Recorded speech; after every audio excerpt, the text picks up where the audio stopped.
Yo, and welcome into week 11 of pre-gaming the SEC. Jacob Hester, Chris Doering back for another week for all of the latest and greatest in the SEC. And we've got a lot to discuss. We had a couple of marquee matchups that I feel like for the most part lived up to the hype CD. We build these games up and oftentimes, well, they let us down. One team gets the best of the other team. It's pretty quick. And you're like, okay, well, that game didn't live up to all the pregame hype, the week-long hype that we had, but we had a couple of really good ones. I think, for the most part, certainly Georgia and Mizzou at least lived up to the hype.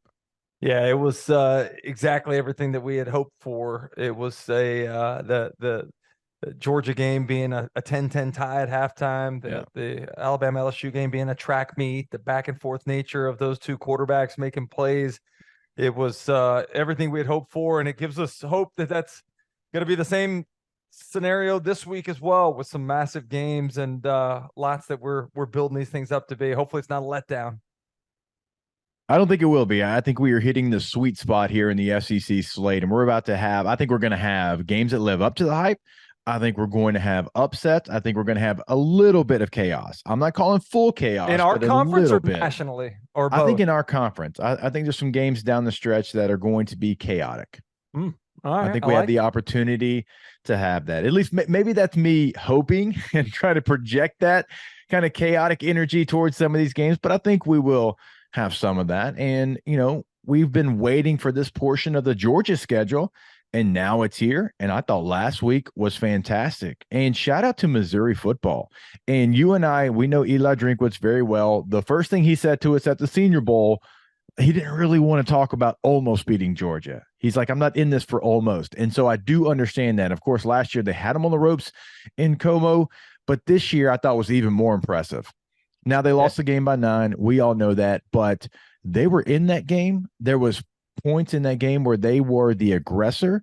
They did not look overmatched. Now, it was always going to be, in my opinion, not a perfect game, but a near perfect game. And then you throw the interception to the defensive lineman, Stackhouse, and you have a couple of other options open, but you're trying to make a play. You're driving, right, to go take the lead. And a play like that, when you're trying to punch up, sometimes that can be the death nail in your coffin. But Missouri did not look out of place in that game in Athens. No, they went toe-to-toe for the second year in a row with Georgia, and I think that's a lot to be said for where this program has evolved to in Como.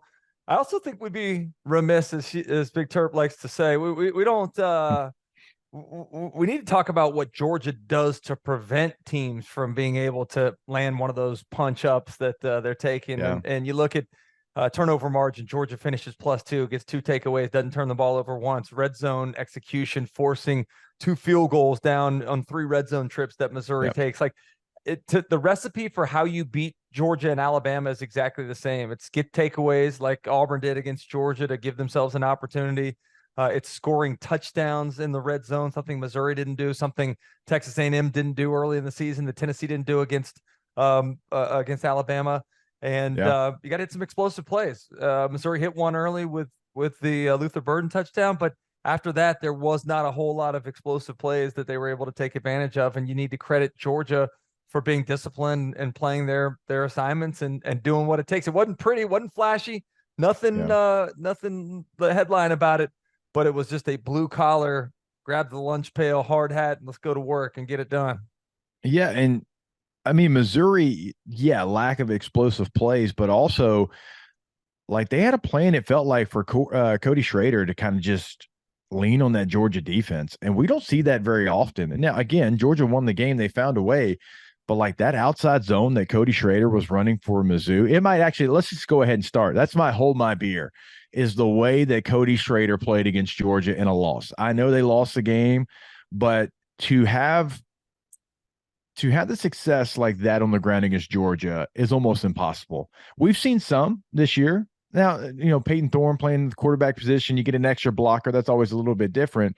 But Cody Schrader is going to be hold my beer. From where he started his college football career to where he's at now, I don't own a college football player's jersey, but if I did, it'd be Cody Schrader. Mm-hmm. The way he was running that outside zone was coaching clinic. Talk about that, because you and I discussed this on your show the other day, and the nature of how a running back runs with the football. I think a lot of people think it's just fast, get downhill, Yeah. hit the hole, be physical. But Yeah.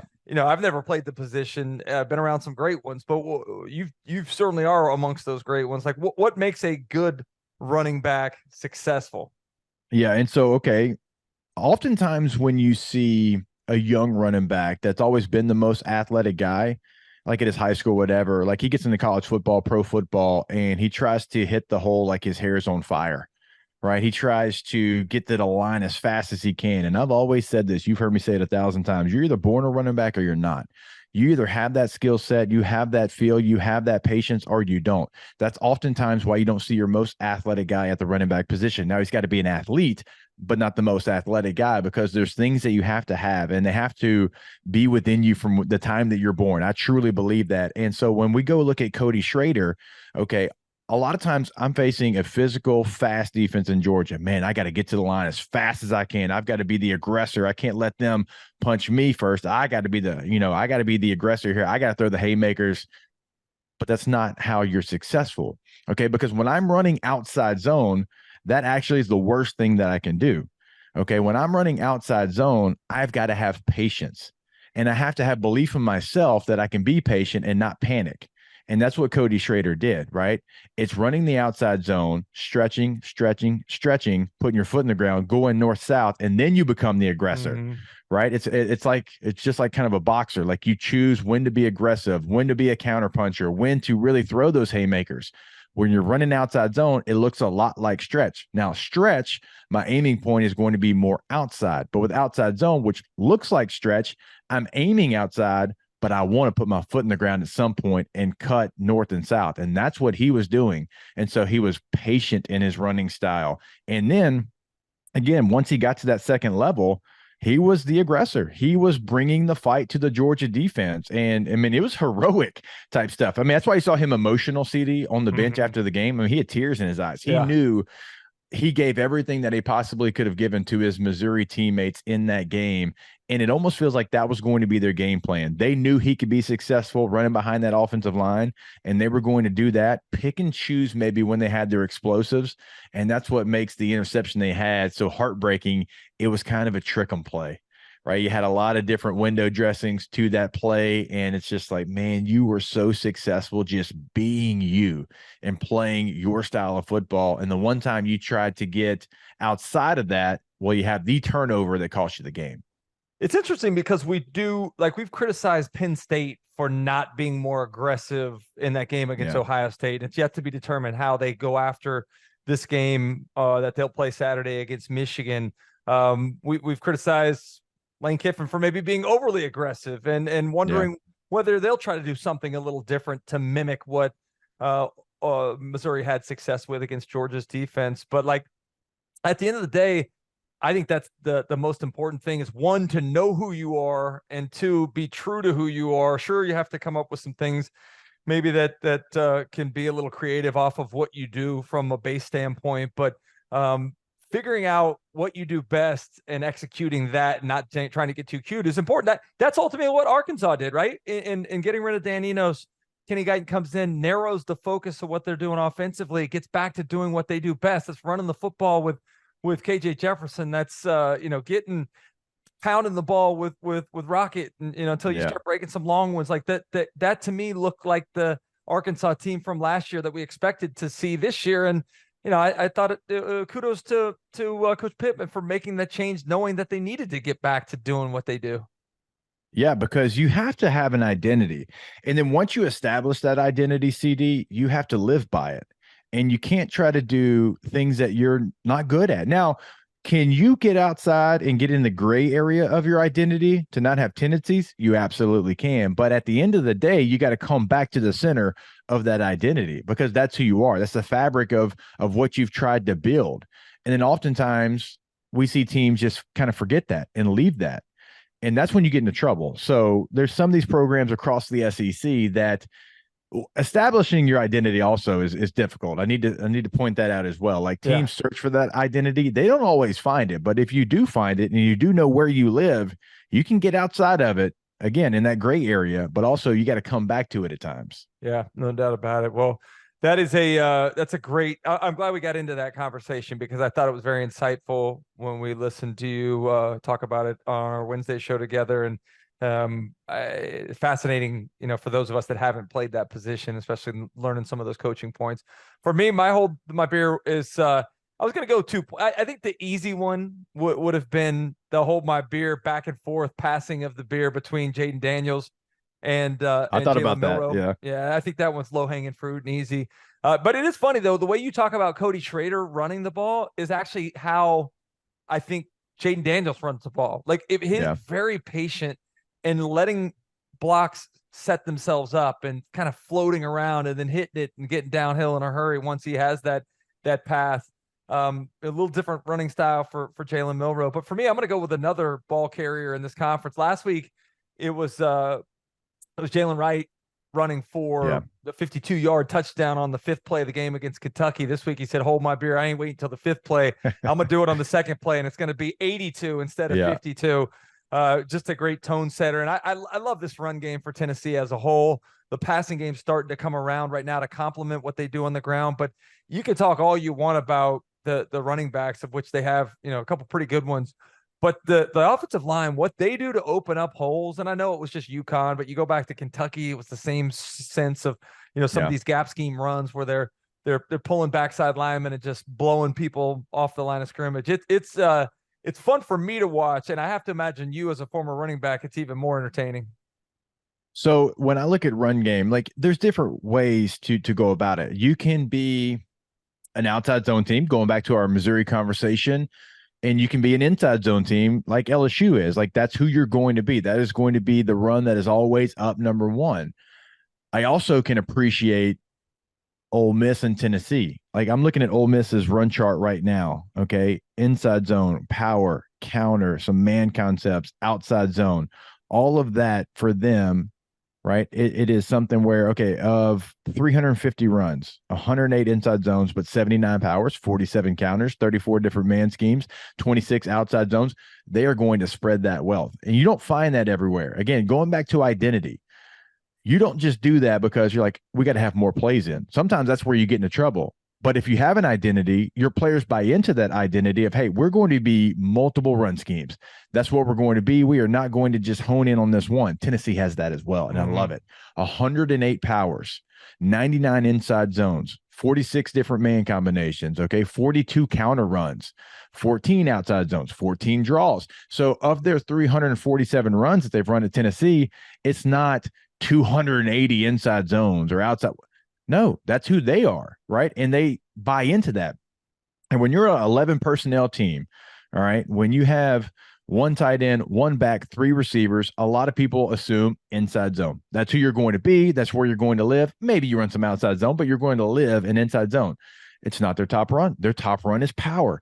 CD, never would you think that power would be Tennessee's top run if you just allow it, if you're like, oh, hyple and tempo and passing yards. No, when you actually watch the tape and do a deep dive, that's what they want to run. It's their most successful run. Yards per carry, I'm putting you on the spot here, and I hate doing it, but how many yards per carry out of 108 powers do you think Tennessee has? Yards per carry. What would you say? Probably 5.5.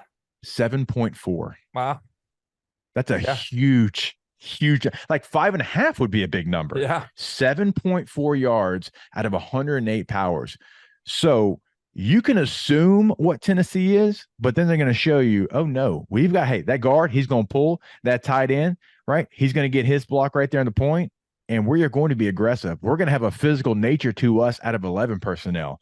And going back to it again, if you can get that identity and your players buy into that identity, then you got something special, because that just doesn't happen. Y'all ran probably a lot of 11 personnel at Florida. I bet power was not y'all's top run. No, I agree. Our top run was lead draw. We were just running the draw play off the passing action. So a little different. You know what our go-to 4th and short run was? Oh, what? Toss sweep to the right. Just runs 38. Well, we actually run 38, 39, that try to get to the edge. And more times than not, it won. But that was the go-to, a tendency that Coach Spurrier had in those 4th and short conversion opportunities.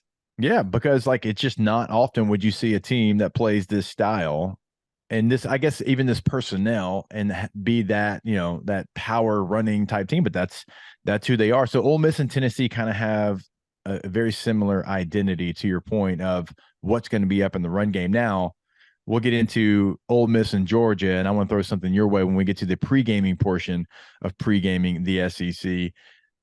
As far as last call, for me, I was sitting there and I was trying to think like, okay, last call, what we saw last week. I wanted to go maybe Jalen Milroe, Jaden Daniels, just like you didn't hold my beer, because like I think both those quarterbacks had huge performances in big moments. But I've had something kind of like bothering me a little bit, kind of on my heart this week about Malik Neighbors from LSU. Yeah. And you heard me talk about this yesterday on Off Campus, but and this has, and I hope our listeners know me well enough by this point. Do I love LSU? Absolutely. We'll talk about LSU, Florida, just to have some laughs here in a little bit. Absolutely, we will. But also, like, I'm objective to what I see. And so I don't want this to be the LSU homer take, but Malik Neighbors needs to be the leading candidate in every single receiver conversation we have across the country, and he's not. And you and I do national radio, very fortunate to do that. And people will throw out 3 names before they get to Malik Neighbors. I don't understand why. And I want a champion for Malik Neighbors here in my last call before we move on to pre-gaming. He has 66 catches, 1,152 yards, 10 touchdowns, 17 and a half yards per catch. He is the leading receiver in the country with those 1,152 yards, right? He's second in touchdowns with 10. His 17 and a half yards, well, it's right up there with Marvin Harrison Jr., the guy that everybody talks about, and they should talk about Marvin Harrison Jr. He's going to be a top 5 pick in the NFL draft. He should be a top 5 pick. He is special, but so is Malik Neighbors. Malik Neighbors right now, CD, is averaging 128 yards per game. If we put that into NFL terms for an NFL season, he'd have over 2,100 yards receiving. All right. He is doing something that even like some of the greatest receivers in SEC history, like those numbers, like they're right up there with it. And the thing that makes his run special, just like with the Alabama receivers in the past, just like Jets and Jamar, like when you have a teammate that's also putting up huge volume numbers, when you still are standalone, even with Brian Thomas having the numbers that he has, it's pretty special. All right. And Malik has just been fun to watch. He is so aggressive. He plays with a tenacity. And like, I want to put his name out there because I want him to be in those conversations with the Marvin Harrison Juniors, because just as he deserves to be in that, Malik Neighbors deserves to be in that conversation. He is dominating the toughest league in college football. And by the way, how about this stat? Who do you think the last LSU receiver to have back-to-back 1,000-yard seasons is? I think I know this. I believe I heard it, and I can't remember who it was. Well, I think it was in the SEC, the ESPN SIG notes, and I can't remember who it was. Josh Reed. Yeah, Josh Reed. Yep. In the early 2000s. So Dwayne Bowe, first round pick. Buster Davis, first round pick. Early Doucette, Skylar Green. Hell, Odell Beckham Jr., Jarvis Landry, Reuben Randall, DJ Chark, Jets. Jordan Jefferson, Jamar Chase. I mean, name. First one since Josh Reed. So, like even at a place like LSU with first-round receivers throughout the last 2 decades, the year that he's having deserves to be talked about with the rest of the elite receivers in the country. And I'll say this to reiterate what I said yesterday. Watching him play the receiver position, he's still very raw. He's still very new in terms of how you go about running routes. I think when he's coached up a little bit more on the nuances of the position, how you close cushion more, stepping on a guy's toe before you run past him, getting skinny, how you put your foot in the ground and separate on some of these corner routes that he's running. I think that he, as he gets more creative too and what he's doing to set guys up, the sky's the limit for him. So I'm with you, man. It's been fun watching him heading into the year. In my opinion, it was he and Juice Wells as the 2 best. Unfortunately, we didn't get to see Juice Wells, but his teammate Xavier Legette kind of picked up where he's left off. There's been some tremendous seasons in the conference. Brian Thomas Jr. you mentioned as well, but to know that Malik Neighbors is going to be the focal point of the passing game and to still not be able to stop him on a week-to-week basis speaks to just how good he is and how good the connection is between he and Jaden Daniels. All right, what's your last call there, CD, before we get to pre-gaming? Yeah, my last call, I go back to looking at Florida's effort, and it's not a positive one. This is a game heading into Arkansas that I thought was a dangerous one. I thought it You was warned one. me.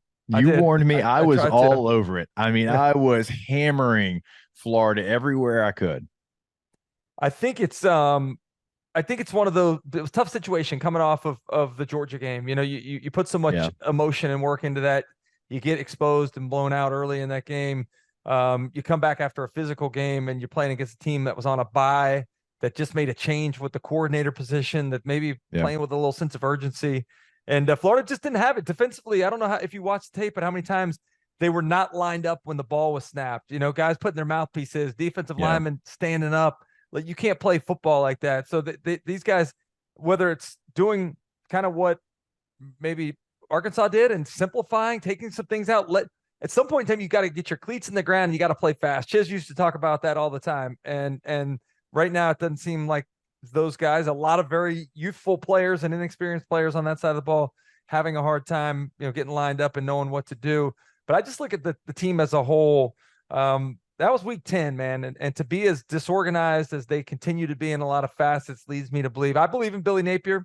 I think he's going to be a great coach at Florida. Certainly his recruiting seems to understand, transfer portal and signing classes, what the culture is of the Florida program, how to have guys that fit into that, how to have guys fit into the scheme. Look at what Ricky Pearsall 2 years ago, this year, Graham Mertz, Montreal Johnson. Like they've had some real success with that. But he's going to have to find, like Eli Drinkwitz did, a way to be the CEO and run the team from the sideline and not have to run the offense. Find somebody to coach special teams and have that be more of a priority and a focal point. I don't know why you need 2 offensive line coaches, but it right now what's happening is not working, and there needs to be. He made the comment. I'm interested in your thoughts about this. It was asked about the fans having patience. He said it's not his job to preach patience to the fans. But I do think it's your job to show some progress and give fans hope, which can give them some patience. And the steps back that we've seen in the last 2 weeks, I think have been frustrating for Florida fans to watch and to think about having to live through maybe what's going to be the toughest schedule in the history of the Florida program next year for a 3rd straight season. I know, and it doesn't get any easier this year to finish the season. I mean, they're trying to fight for their lives to be bowl eligible, and you've got LSU and Mizzou and Florida State. I mean, you've got all these teams that are going to be favorites against you, and not to say Florida can't certainly win any of those games. I mean, Florida has Jimmy's and Joe's to win those games. We've seen Florida play better. Like if they go out there and have the Tennessee performance, that's a different Florida team. They could beat all 3 of those teams, but also, as you know, very easily could lose to all 3 of those teams. And if they did, I mean, what would that feel like? Now, even with us talking about that a lot at SEC Media Days, but looking up, and if you did end up being a 5-7 football team, a long way to go, CD, before you get there. I'm just saying, I'm playing the what if game. What if you do end up 5-7? Does it change anything, or is it more of a, okay, it sucks because the Florida Gators have a very high expectation, as they should. We kind of knew this was a possibility going into the season, and with the recruits that we have and the things that we're doing on campus, we've always known that was a possibility, and also known that the future was bright.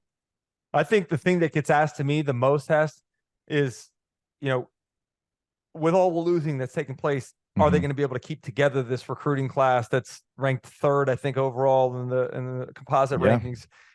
The answer to me is these guys are solid. It doesn't seem like they're being affected by anything other than the plan that's in place, what the relationships that have been created, how they fit in going forward. And DJ Lagway being the leader of that crew, and what he's done to recruit other players in, and what he's gotten them to buy into, and the desire to play with him and play at Florida. I don't think anything's going to change that. If you didn't have that recruiting class coming in, maybe it's a different story, but I think there's a lot of reason to still try to be optimistic and patient. But with that being said, the over-under was 5.5 games heading into the season. And I was on the opinion originally that they would be under that. I kind of changed it to go to maybe 6 or 7 as I saw a flip-flop like a politician at the end there. I did. It's not even flip-flopping. It's the desire to buy into your alma mater and the emotions getting involved in that. But it's kind of the season that I expected. I didn't think they'd win Tennessee, and I didn't expect them to lose to Arkansas. But at the end of the day, it's kind of the same, net numbers of wins and losses that looks like we're going to be dealing with. All right, before we get to our very special guest of the week, that is former Florida and NFL safety Major Wright, one of the best to play at the University of Florida, was definitely a head hunter. He was all over the Netflix documentary as well, and national champion there at Florida. I want to tell you about our friends over at Richards Honda. Go check out their website, richardshonda.com, and check out the new vehicles they have. They have something for every single lifestyle. If you're looking for the Odyssey minivan, the Ridgeline truck, the Pilot, HRV, Passport, CRV, if you're looking for that midsize SUV, they've got it all. Go check it out today. richardshonda.com, again, is that website, home of the warm and fuzzy feeling. Major Wright, Florida safety, NFL safety, national champion there for the Florida Gators. One of our absolute guys joins us now. Mage, what's going on, man? Glad to have you back on. Jacob, what's going on, bro? How you doing? Man, doing well. And I'm sure you heard a little bit of that there. Man, this game, when we were playing, it was like, okay, whoever wins is going to go to a national championship. Now, unfortunately for both of our schools, that is not a point where they're at right now. Both schools need a win in this one, man. For LSU, they got to bounce back after Alabama. For Florida, a game in which I thought, now CD tried to warn me, but I thought Florida last week was going to go out, handle business. They had the all-black uniforms. It did not work out for them. And obviously the standard for the Florida Gators is just as high as the standard at LSU, and both these teams trying to get back on track. For a fact, bro, back then when we was playing, bro, it meant something. It meant, absolutely. It meant more. Now it just it's kind of like getting a little watered down, you know what I'm saying? And we have to spice it back up to, like, being able to compete with these, big time colleges, and we are these big time colleges. So like right now, we both on a down spree. Like it's been a minute, bro. Yeah, it's it's been a minute since we had real hope and just saying, like, okay, let's go, let's ride. This is our team. Let's get behind this team, no matter what. This is what we gonna do. It's just been tough for us, man. And as a alumni, and now as a fan as well, I feel the pain. Like, yeah, I feel it's it. Tough, you know what isn't I'm saying? not having the control that you once did when you're out there on the field, and I think that's what every former player kind of struggles with it, as well as what the reputation that was created when you played at that school, and how that's supposed to be carried by the next generation of players. I think it was fun, Mage, to watch the Swamp Kings video on Netflix of you guys, because it showed, the personalities on that team and the leadership on that team, whether it was, Brandon Spikes or Siler or you, or, Tebow on the offense. Like, there were so many guys that were leaders. I wonder on this team, I don't know how much you've been around or how much you watch, but like, who are guys that stand out to you as the real leaders? Because when you turn the roster over with 40-something new guys, it's tough to have any sort of continuity or even real relationships in that locker room, I would imagine.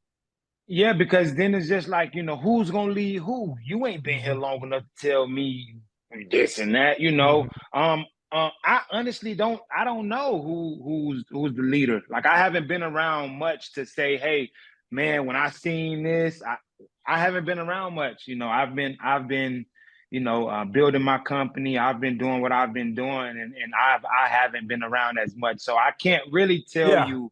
Well, take me back that then. guy. Take me back to how that leadership on that team that you were on, those teams there in the 2000s that end up winning back-to-back or 2 national titles in 3 years. Well, yeah, whoa! There was one team sandwich in between there. Yeah, CD. there's a 2-loss team that won sir. there in between. That's right. I forgot about them. But take us back to how that kind of dynamic in the locker room occurred, where guys were able to kind of step forward as leaders. Man, Urban Meyer, he knew what he was doing. He went after these type of guys. Like, these the guys he recruited. He recruited guys who was leader on their team. Mm-hmm. I was a leader at St. Thomas Aquinas. As a sophomore, I came in and I was a leader. You know what I'm saying? And I did everything that I had to do to continue to be that leader, and not just talk about it, just going out there and actually doing it on the field and off the field. So I think it starts with recruiting these guys that's leaders. Because once a bunch of leaders get around leaders, like, it's a lot that's going to get done. Mm-hmm. You know, there's not going to be no lollygagging, because if any group, like when we was there, if any group did lag, we always had a leader in that group, and that leader was going to make sure things was, you know, taken care of in that group. So all of us held each other accountable, you know what I'm saying? And no matter how big or how small you were, you had somebody that's going to hold you accountable to, you know, this football and this family that we've created. Now I wonder, Mage, like during right now, like the college football transfer portal kind of era that we're going through right now. I'm not saying you can't find leaders in the portal. I think there's a lot of teams across the country, but like a lot of times now, like some of your best players for Florida, right? And you got Graham Mertz, you got Ricky Pearsall, like those guys I think are really good football players. They came from Wisconsin and Arizona State. And I'm not saying they're not leaders, but just an example of, you know, how impactful transfers can be. And to try to find the leaders in the transfer portal, it's hard. You don't have like the time and you don't have the face-to-face. Like when Urban Meyer recruited you, he probably started when you were a sophomore. I know when Nick Saban recruited me to LSU, right? That's a process where he knows me. He knows my mom, my dad, my girlfriend who became my wife, my brothers. He knew everybody in my family. And in the portal, you got it feels like 10 minutes to decide if you want to take that player or not. And sometimes you get burned. Yeah. Oh, and it's a lot of burning going around, because this NIL is throwing up, you know, is putting a lot of fuel to this fire, you know. It's adding some real fuel to this fire with this NIL deal. I mean, with these NIL deals with these kids, because now it's not about football. You know, now it's about me surviving, get my family out of this position that we're in. And I am the closest that could do it. So it don't make it about football anymore. It just makes it a business. And once the business aspect leave from it, it's hard to now bring football into it, you know, because I get paid now. I'm making more than some of my coaches. Mm-hmm. Better yet, majority of my coaches I'm making more than, you know what I'm saying? So how you gonna tell me and coach me to do this here? I got the bag. Like, this is how these kids think now. Like, and that's what money do. Like, money can do that when you're an immature kid and you're not mature enough to understand this is a business. So let me go out here and conduct business. Let me go out here and go make this money. You know what I'm saying? So I can potentially make more money. Mm-hmm. A lot of these kids are like, now, man, listen, I got the bag. You can't tell me much. So the NIL is kind of making it a little tricky, you know, and it's not about, you know, football. Let's go back to your playing career. We talked about some of the things in the locker room, the leadership and all, but let's talk about this LSU game and the history. Jacob brought up earlier, this game's been played 69 times, 33 wins for Florida, 33 for LSU, and 3 ties. So a very even series. And wow, when you were at Florida, much better LSU team than when I was at Florida and played against those guys. But if you had to think about LSU, what memories stand out in your mind? Oh, man, I ain't gonna even lie. This one memory when we went to the doggone Baton Rouge, man, and Jacob ran me over. He trucked me, boom, as I'm a freshman, and I'm just like, the hole opened up, man, and I come downhill. I didn't come down like I normally would, like just releasing everything, and I don't know why, but I kind of hesitated a little bit. Man, Jacob came through, bro, and he really like introduced me to, like, you know, real college football, bro. He wasn't going down, bro.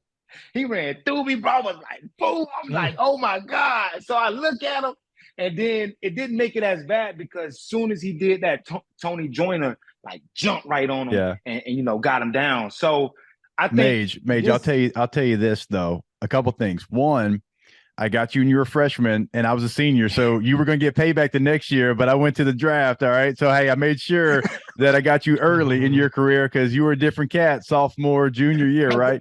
Hey, and then the second part, and I mean this, most of the time when a running back had that much space, he was probably going to try to score a touchdown and make a move. I didn't have a move. That's all I had in my arsenal. So you're probably surprised that this guy wasn't going to try to make a move and score a touchdown. Bro.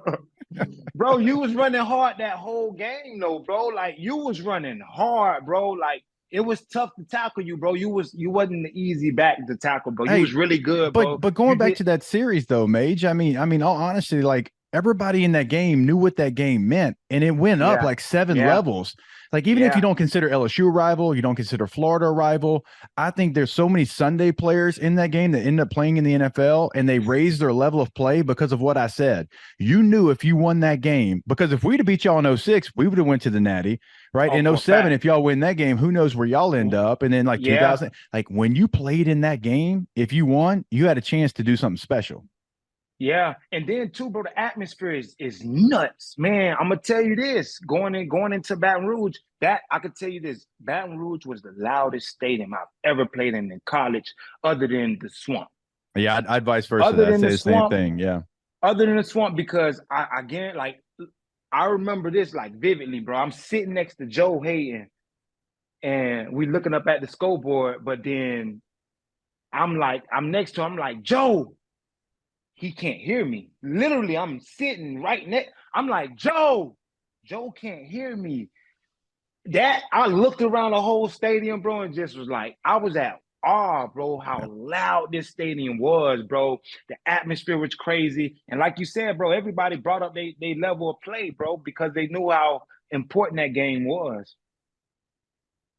Yeah, without question, man. There's so many stories I could give 06 stories, right? It was the first time that Tebow had a jump pass. I know you weren't there yet, but I know you remember it's the first one that he had. Chris Leak was playing at a high level, but they brought Tim in, and Tim, he had a package, like he had a role, and like it felt like that offense when they went out there, like they didn't think they were going to score, like they knew they were going to score. Like it was this ultimate belief that they had once he came in. It was a part of that offense, man. It was something special. I was there at that game as a recruit, bro. I was there watching y'all. Well, now I wish we would have won. Maybe we had a better chance of getting Major Wright in purple and gold and not blue and orange. I mean, Percy Harvin. We could go name for name for name. Golly, bro, we definitely had some. We had some ballers, man. Like I could honestly say, talent-wise, the University of Florida, when I was there, bro, like that team was full of talent, bro. Like I'm talking about like elite guys, bro, at every position. So we knew how good we could be, and we ended up living up to our, potential. You know what I'm saying? And that's what made us so good, bro, because we all wanted to count on each other and lean on each other. And we had every opportunity too, bro. Ahmad knew I had his back. Spikes knew I had their back. You know what I'm saying? So, like, it was just accountability that we just knew, man, I got my brother back and he got my back. Hey, real quick, Mage, you're talking about tough guys to tackle. Jacob, obviously, a little different style than another LSU guy. I don't know how much you've watched Jaden Daniels, the quarterback for LSU this season. This dude is difficult to deal with. His passing game has improved. His running game, like emptying out the backfield and just letting him kind of do his thing is maybe the best play you can call. What makes him, from your standpoint, if you're playing safety, like what are the things you're thinking about and having to defend an offense with him at this trigger? Man, it's so difficult to face a running style, a running and throwing quarterback, bro. Like, it's just difficult because it's hard to prepare for that during the week if you don't have a running quarterback on that team. You know what I'm saying? So who are you going to put at quarterback to, mimic their quarterback? So you're not getting realistic looks when you are in practice. So I think with what defenses struggle with is because it's three components you got to really worry about. You got to worry about the run, you got to worry about the pass, and you got to worry about this quarterback shaking the shit out you. You know what I'm saying? And making you look bad. Bro, these quarterbacks now, when you get them in open field, they're just like a receiver and a running back. Mm-hmm. So it's harder because the defensive end normally supposed to set the edge, but with how much speed these guys have, man, it's hard for a DN to, hey, go set this edge on these type of style of quarterbacks. So now you gotta bring a safety in, bro. It's just so many different components. I hated it. Like, I hated playing against, guys like Cam Newton, guys like RG3, these type of guys are very elusive, man. I don't want that, man. I want me a throwing quarterback, Right. Yeah, man. A lot of great memories shared here with our guy, Major Wright, 7-year NFL vet, national champion there for the Florida Gators, one of the best to do it there, and a very talented secondary. Major, man, we can keep this going for another hour, but we appreciate your time as always, my brother. Keep it safe. Man, thank y'all for having me, bro. Y'all continue to spread love, man. Appreciate y'all. All right, again, we appreciate Major Wright for his time. Again, one of the absolute best to do it there for Florida in the defensive backfield, and a long list of Gators that did it well in the defensive backfield. Still not DBU, but hey, chill. We'll have that conversation. Debate, I know. This year. Oh my gosh, is it under debate this year? Also, is there like a quarterback spy you? Because I'd like to have that one as well. All right, let's go bring in our guy, Big Terp, because it is time for the pre-gaming portion of pre-gaming the SEC. Big Terp, where are we going to start? We are starting in Lexington for that noon game. Alabama at Kentucky. Alabama favored by 11 in this one. Which Kentucky shows up, CD? Yeah. Which Kentucky is going to be there for the opening kickoff? Honestly, which Alabama shows up? The Alabama that struggled on the road the last 2 seasons, that made mistakes, that were penalized a lot, or the Alabama that seems to have gotten over that maybe since the South Florida game? It's rarely do we talk about Alabama being in an interesting spot, but this is an interesting spot for them, coming off the emotional win over LSU last week, having to play at noon against an SEC opponent, walking into what I think is a more challenging environment than probably a lot of people would give Lexington and Kroger Field credit for. But this was a game in the offseason that I picked as my upset special of the SEC season. I don't know that that's going to happen now, but I do think it's going to be more competitive than people think. And when you have a team that maybe is as young and immature, immature sounds like a negative, but I don't mean it in a negative in this Alabama sense. It's just that they don't have maybe the Bryce Young and Will Anderson type leadership that they had last year. So you go into a game like this, how focused are they? How much do they really know about Kentucky? How much do they know about how physical Kentucky's probably going to want to be with these guys? I just think it's a dangerous setup that they're walking into, and I think it's going to be more competitive than people think. Yeah, it's always the game after the game. We talked about that yesterday, right? You build up for the LSU game, and you spend all week knowing that that's going to probably be a game in which you got to make 2 or 3 plays to win it. It's going to be a tight game. It's going to have a great crowd, electricity. And then it's like, okay, what about the game after that game? It's going on the road. It's against a team that you're expected to beat. You're a 11-point favorite right now on the road. It's an environment that you don't really know a whole lot about, right? It's a team you really don't know a whole lot about because you don't play them very often. Like, all those things play into it. You mentioned the early kick. This isn't the Big Ten. We don't like early kicks in the SEC. Okay. So, like, how many of those has Alabama played? Not very often do they play a noon game at all because they're Alabama. Like, even their bad opponents, they're like 3:30 CBS game because they're Alabama. CD, they haven't been on the road since October the 7th. It's been a month. It's been a month since they've been on the road because you had 3 straight home games and a bye week. Okay. Well, like, that could, potentially affect the game. So there's some things that Alabama has to deal with. Now, if they deal with those things and they play their game, you like the Crimson Tide to win this game. Now, Kentucky has enough Jimmies and Joes to make this thing interesting.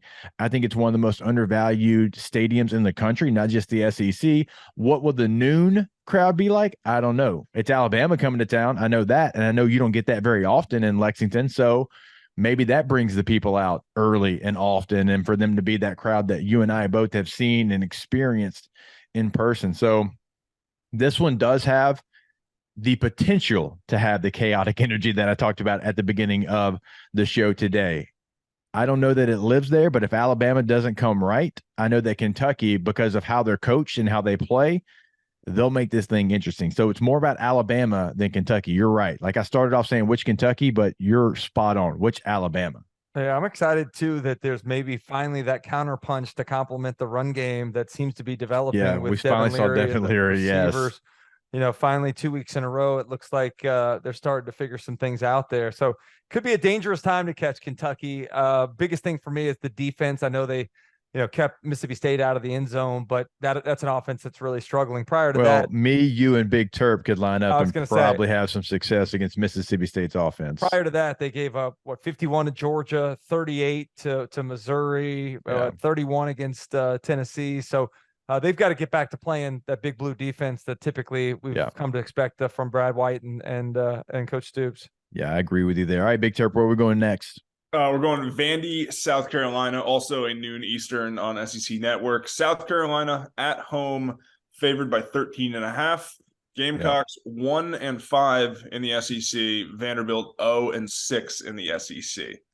Man, South Carolina, maybe the most surprising team. And I had higher hopes than some did. They lost a lot in the portal. I do realize that, but they also got some good players out of the portal. And I am just surprised with how bad their season has been. I just thought they were going to be a team that kind of lived where Kentucky's at right now. I thought they'd be in that kind of position right now here at this portion in the season. And they're not anywhere close to that right now. They're still better than Vanderbilt. I still think they're going to win this football game. They're still fighting. We know Shane's going to have them doing that. Like, they're still fighting in these games. They just don't have the Jimmies and Joes right now to be able to go out there and be as competitive. And there's been some miscues, I think, from the coaching staff as well. But it's just been a disappointing season for that football team that I thought would build off the late season success they had a year ago. And so there's challenges all over the place. Vandy still has the same challenges that they've had for years. I think Clark Lee understands those challenges because he's a player there. Right. You have an AD who was a player there. They understand those challenges together. They're building towards the future. There's actually buildings being built. Now in Nashville, they're everywhere. There's cranes literally everywhere, but they weren't on Vanderbilt's campus. Now they are. I think that's a big step for them. The future is brighter at Vandy, but still same Vandy this year. South Carolina, you got to go win. Yeah. I mean, this is one that you want to really have some restless natives that go out there and lose this game. I mean, the schedule actually kind of sets up okay for them, with all of their remaining games being at home. Yeah. Clemson maybe not being what they typically have been. This is one that there's no excuse for not going out and getting. And I'll say the thing that I feel two things I feel the most confident in. Shane Beamer finds a way to get his team back up off the mat and play hard when things are looking bleak. That wasn't a great performance against Jacksonville State, but they found a way to win that game. It's a better team. Sorry to interrupt you there, but Jacksonville State's a better team. But still, to your point, you're South Carolina. All of the explosive plays you gave up defensively, they were able to get 4 turnovers, including the pick 6 to seal it at the end. But there's a lot that was left to be desired. But I also know this. Spencer Rattler at home starts as fast as anybody I've ever seen. Go back and look this year. I mean, I think 11 for 11, 19 from 19 or something like against Mississippi State this past week. I think he started 10 of 11. Like, this dude gets out of the gate fast, and it's a credit to his preparedness and having a sense of urgency from the get-go. So we know he'll start fast, and I expect South Carolina to win this game. All right, Big Terp, where are we going? All right, next up, why don't we do Auburn, Arkansas? This one's in Fayetteville. It's a 4 p.m. Eastern kick. Arkansas at home, a 2.5-point favorite. I mean, I have no idea which way to go here. I love Arkansas. Yeah. I love Arkansas in this game. I love Arkansas in this game, and I don't want to go on record yet as saying it's a best bet. I think that Auburn's getting some love. So you just like them then? Yeah. You don't love them then, because if you loved them, you commit. Do you have commitment issues? Oh, no, I'll commit right now. Put that down. Mark that down, Big Turk. Best bet, Arkansas. What, -2? 2.5. -2.5. I'll buy the hook. That hook doesn't matter. Yeah. But I think Arkansas is not as bad as what their record would have you believe it was. Florida found that out firsthand.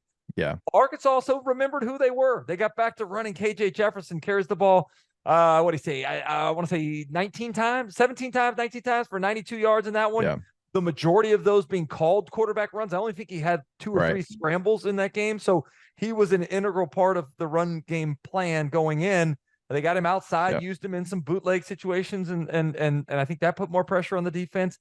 He's not a pocket passer. Like, I don't know why you tried to make him a pocket passer behind an offensive line that wasn't consistent blocking for him within the pocket. So I like Arkansas figuring things out. I don't think the passing game is maybe as good as it looked against Mississippi State for Auburn.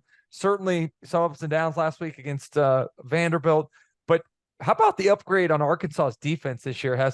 Arkansas's defense was a abysmal last year, abysmal last year. And they've improved that part, the back end. They've been opportunistic and taking the ball away. And I think that this team is much better than probably people nationally recognize.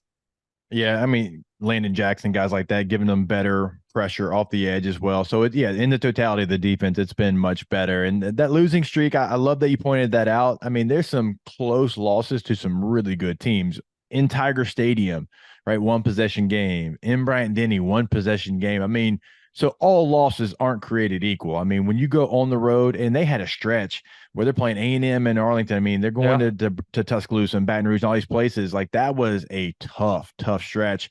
And so they didn't win any of those. I realize that, but you're right. Like, their record probably wasn't indicative of who they were. Yeah, I agree with you there. So do you like Auburn or do you like Arkansas? Oh, well, now that you love them, I'm going to love them too. I mean, you know how I am. I mean, I'm always going to back the boys. Let's go. Let's ride. I did get some criticism last week off the record about my pick of the Alabama Crimson Tide. It won for you, but I'm just letting you know, like when you said back Florida, what'd I do? Yeah, I led you down the wrong path. That was against Georgia, which I led you right off the cliff. Yeah. And then I went all in on Florida against Arkansas when you were trying to tell me not to do that. Okay, yeah. Some bad advice going a couple of different ways. Big Turf, what we got next? All right, another SEC West battle. A&M, Mississippi State. A&M favored by 18.5 points. Everybody should be favored. Don't even finish. Everybody should be favored against Mississippi State. Everybody. They have no identity. Talking about identity earlier, they have no idea who they are. They are so conflicted right now. They are so in their heads on both sides of the football, offense and defense. The defense is shocking. Zach Arnett's a defensive coach. They had a lot of experience coming back on that team. Like, not just like 1 year experience type guys, but like 3-4 year experience guys that have been in the fray for a long time. And then offensively, you knew it was going to be a transition, CD, but they still have no clue. We are in week 11. They have no idea who they are. They could not tell. If you said, hey, offensive guys, get a pen, get a legal pad, write down what you think our identity is on offense, you would have 73 different answers. They have no clue who they are right now. And so, yeah, Texas A&M, it's not great, but what's a thing that can get you to get back to being on the right track and the right path? Mississippi State. Yeah, this is a game they got to have. And, there's some upset folks, I think, in both of these fan bases. People in Starkville should be mad. That's a roster that should be better record-wise than it is. And even just turning on all 22. I mean, I hate to just keep on hating on Mississippi State, but I had hopes for them this year, man. I was excited to watch some of these veteran defensive players and Will Rogers in a new offense, and it's just been a bag full of bad. Well, the offense is almost understandable, transitioning from a roster that was largely recruited to play in the air raid to something a little more pro style under Kevin Barbay. People told us, though, after we said that at SEC Media Day, that we were being haters on Mississippi State and that we didn't know football. Well, I think anybody that tried to deny that would be a challenge, probably is either naive or stupid. But I think, clearly the injuries to the two most important guys on offense, having them out for the last few weeks has not helped. Yeah. But you're right about the overall identity of the team. The surprising part, though, the defense returned a ton of folks on that. Emmanuel Forbes, one of the real losses on that defense, but the majority of the production was back, including two linebackers that have done their part this year. I mean, you can't say enough about what Jet Johnson and Boogie Watson have done to try to help that defense. But Zach Arnett's the architect.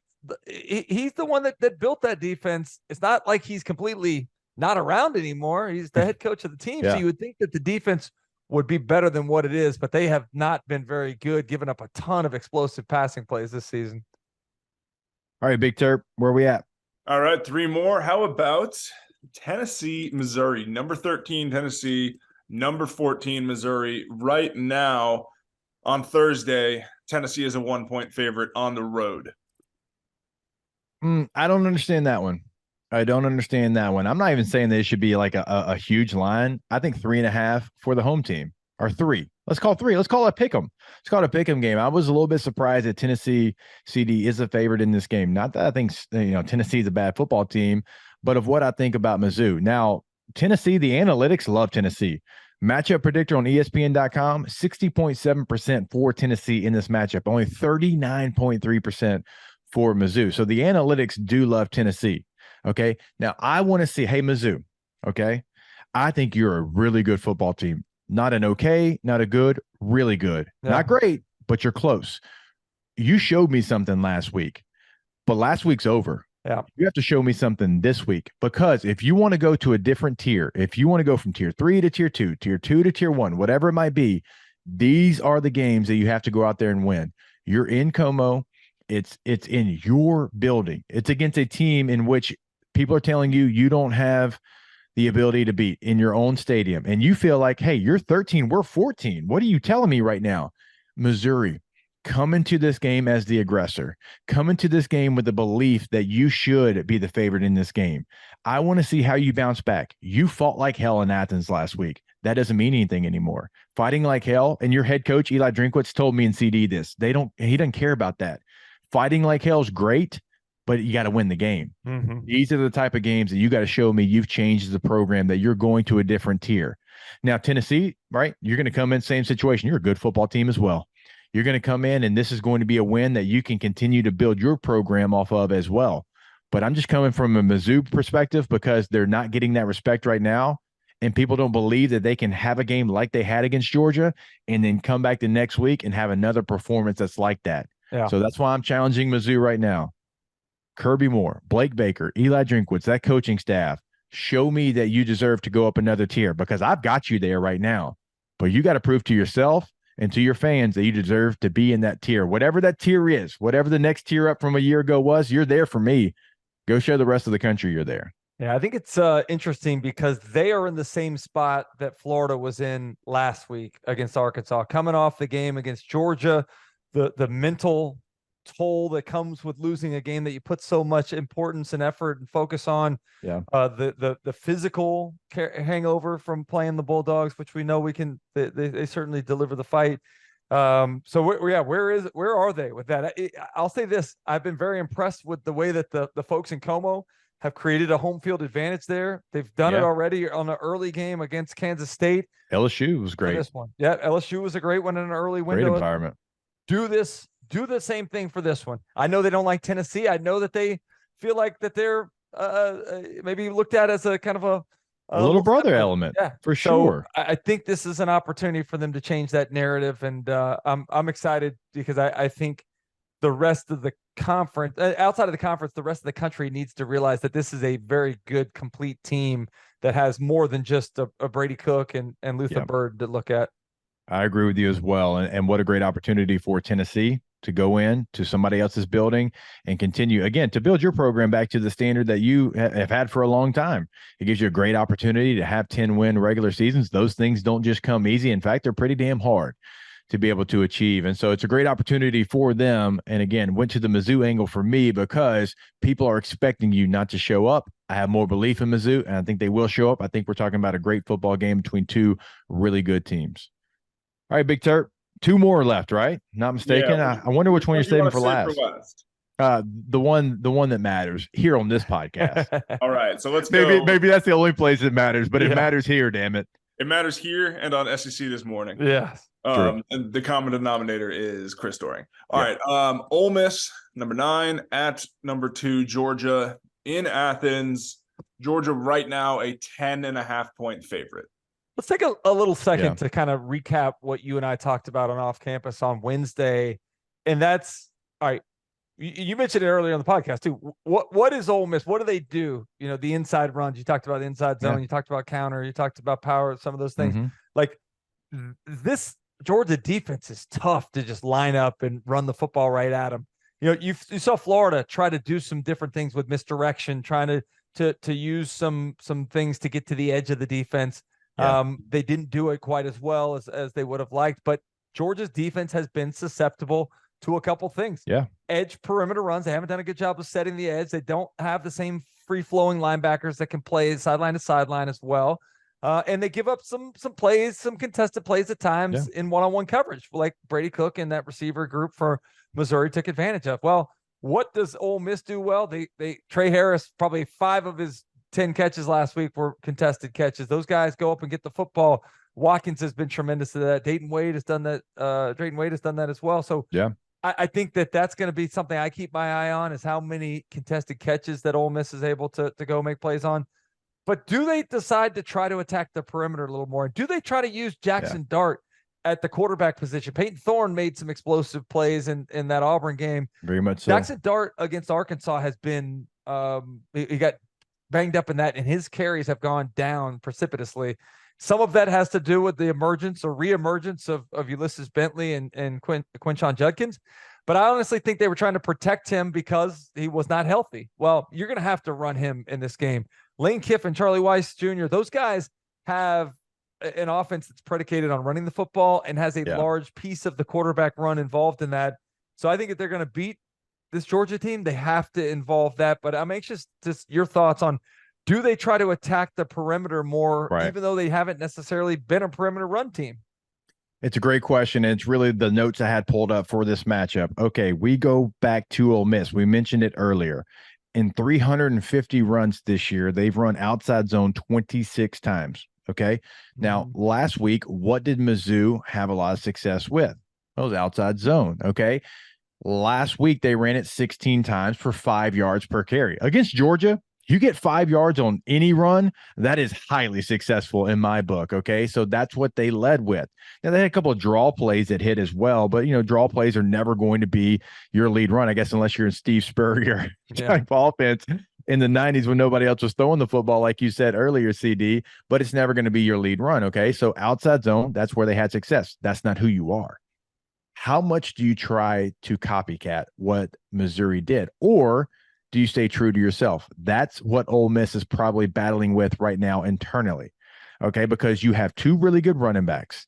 Can they run outside zone? Yeah. You've run it 26 times. Now, out of 350 plays, not a high percentage, but it's in your playbook. How much do they try to replicate what Mizzou did? Because you've got running backs that can be successful, but how much of do we get outside of our identity does Ole Miss play with? Because that is a slippery slope for this Ole Miss team.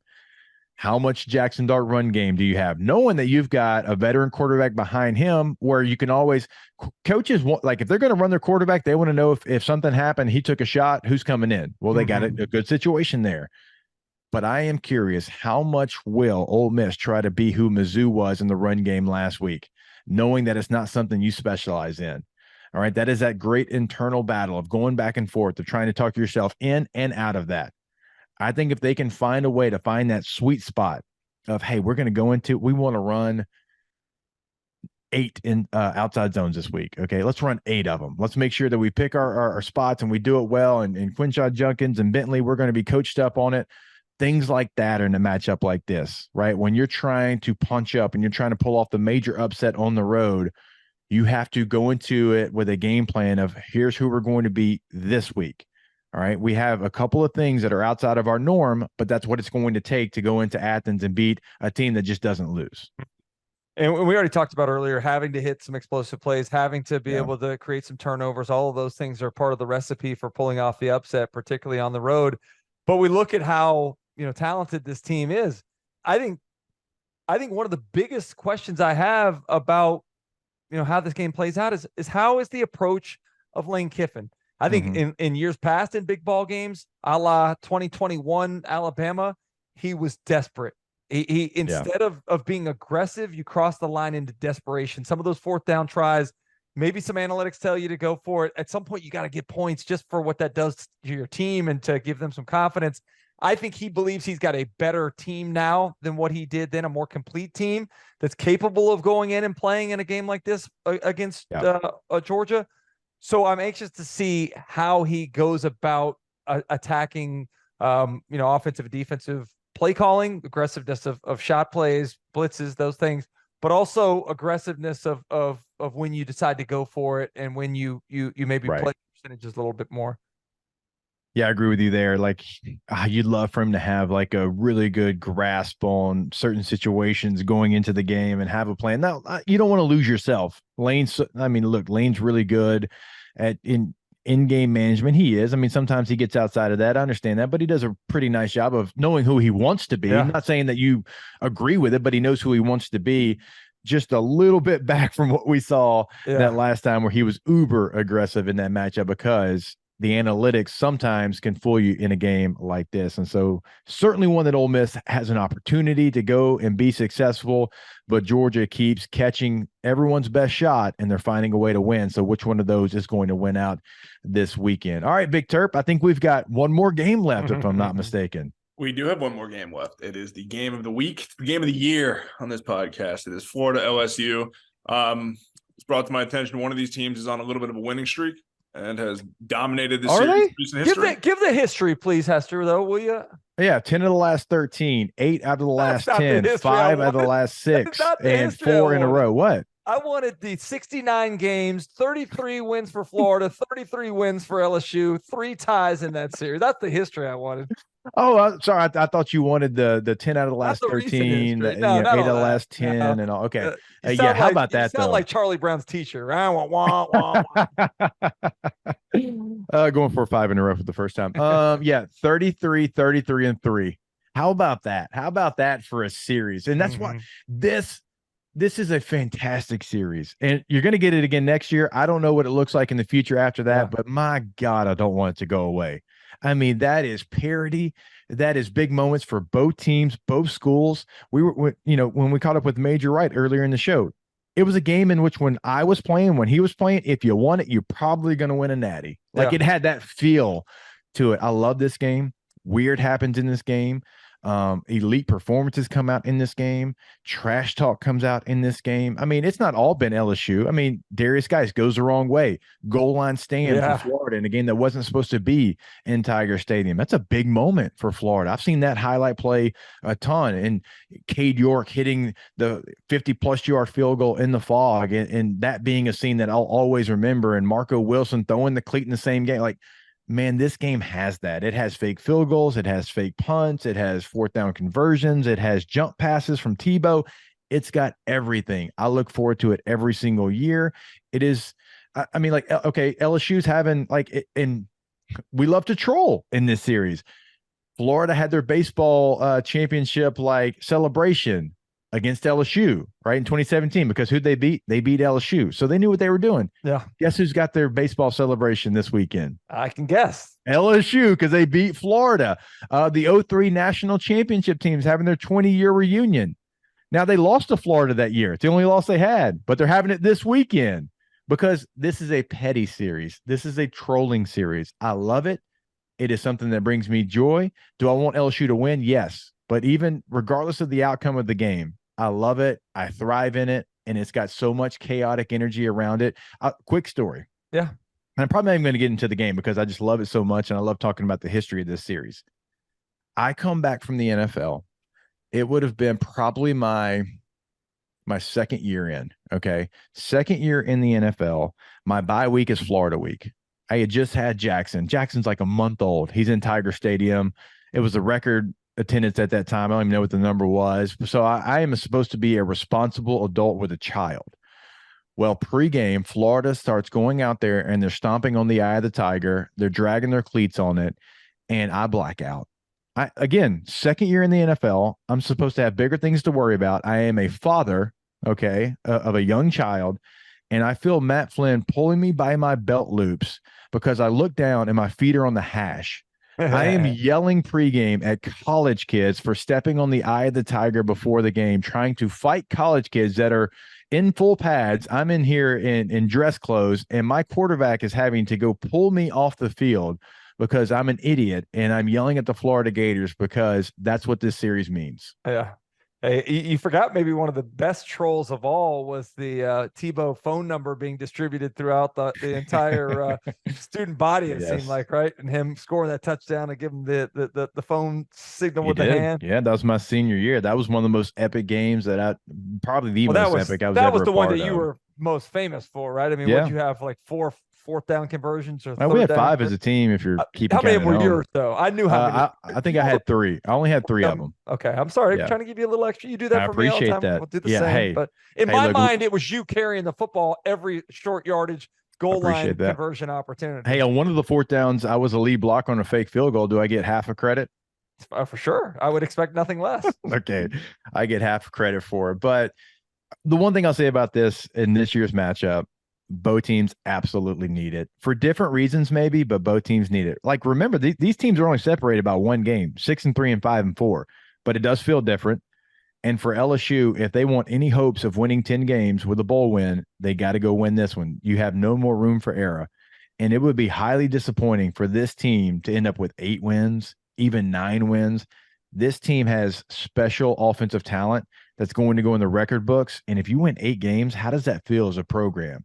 Right. So it has different meaning maybe for these teams this year, but both of these teams absolutely need it for different reasons. Yes, I've said that, but they both absolutely must win situation. It feels very desperate for Florida right now. And I'll say this, though, just this has been such a weird year from the Florida perspective because you had high hopes going into Utah. And you not only lose, but the execution in the ball game or lack thereof makes you feel like, wow, it's going to be a long year.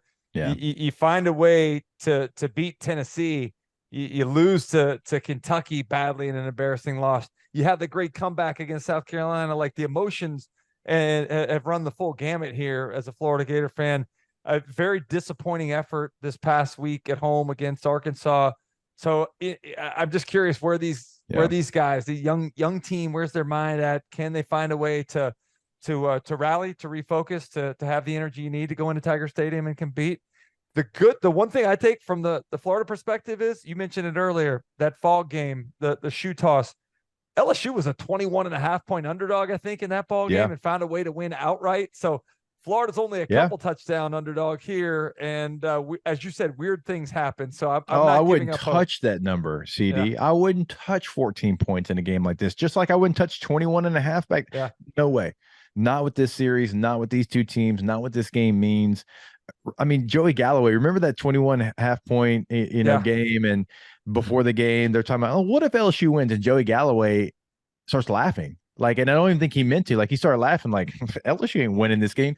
That's from somebody that doesn't know this series. Mm-hmm. If you know this series and you know what it is, all hell always breaks loose. I have no idea what it's going to be, but it ain't going to be a 14-point game. I would be highly shocked if it's a 14-point game in either direction, obviously. I'll say this, though. What number I would touch, and mark me down for my best bet number 2, Big Terp, over 63.5. I'm hearing rumblings that Jaden Daniels is going to play. They're going to get their points, and with their defense being as susceptible as it is on that side, Florida's going to score some. Well, the scoring has not necessarily been the Gators' problem. So give me the over, pound the over as my second best bet here, Big Terp. What is that number? Do we know that number? 63.5. 63.5. Oh my gosh. Yeah. I'm thinking 41-35, 41-38 territory. I could for see this something game. like that too. It could very easily live. I mean, seriously, Hess, let's talk about this real quick. Like, as I'm watching the LSU game against Alabama last Saturday night, you're not stopping LSU's offense, right? You're not stopping with the way Jaden Daniels is playing. You're not going to stop them. You maybe hope you get a red zone stop to force a field goal, but you're not. Yeah. The only way you're getting a real stop is like a Mason tip ball. Taylor drop, or a tip ball that you get an interception on. Those are things that are outside of Jaden Daniels' control. But I look at the way that he's running the ball and all right, you want to blitz our empty, we're going to throw slant. You want to play man coverage, we're going to throw the slot fade. I'm going to drop it perfectly into Malik Neighbors down the sideline against good coverage. Like, this dude can do it all. So they're going to get theirs, but I also think they're going to give some up too. Like, you're not going to keep LSU under 40 points. No. And I think but Ricky Pearsall against those corners right now, like, he's going to have the advantage. Trey Wilson too. Trey Wilson has been tremendous as a freshman. He needs to get more touches. Trevor Etienne needs to get more touches. But I do think just make sure that if he's on the field, the other number 3 is not on the field, though. That needs to be. Hopefully, somebody has that under control by now. But sorry, I couldn't resist. I don't blame you. I would do it too. All right, man. It's a game we look forward to every single year. I'm going to be on SEC this morning. Tomorrow, I'm sure talking trash. I'm sure, given the stats that CD doesn't want to hear. So we'll have that for you. It's going to be a lot of fun. It always is. Hopefully you won't have to dress up like a giant turkey, but hopefully you will. Not, the problem is the bar's been set so high with the baseball uniform and the public humiliation. Like, I wish Alyssa actually came up with a good idea on the show. Since Peter Burns is going to be in Baton Rouge on Saturday for the game, if by some reason Florida were able to pull off the victory, we were thinking it'd be fun for him to go out in front of Brian Kelly's house and Gator Chomp for an hour on Instagram Live. That would have been tremendous, right? Oh, that would have been fantastic. Yeah, he's in town. I forgot about that. Yeah. I'm surprised he hadn't tried to organize a little night out with the Hester clan. Well, that's how I remembered he's in town. We've already we're starting the process of getting that going. That would have been that would have been a good one. Yeah.